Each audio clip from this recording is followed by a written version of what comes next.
Man skal altid holde afstand for folk, der hoster. Jeg kunne jeg gøre det i mit job.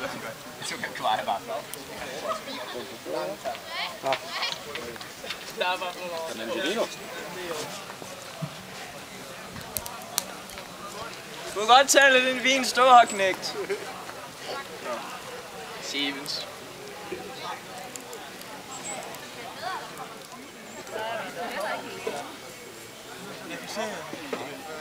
Vi havde jo samlet alle vores folk, fordi vores spejder... Rena, undskyld. Jeg døjer lidt og... Nå, Vi fandt nogen, beklager fejltagelse. Jeg tror, du sagde, som set os forlade byen. Og det håber jeg ikke. Vi gik noget videre. Der er brød to For det første er jeg såret, for det andet er jeg i karantæne.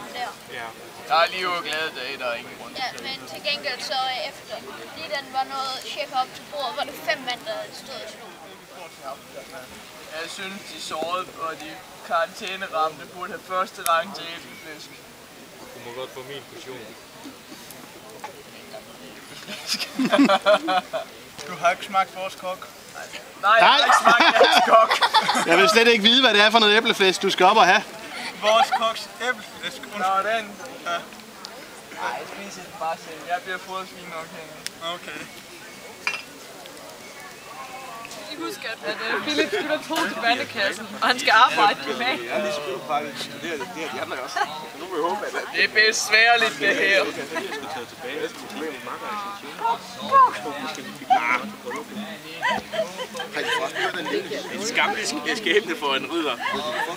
Det beklager jeg virkelig. Det gør jeg også. Ja, jeg kunne høre. Jeg vil rent præst en præstinde. Åh ja, den er blå.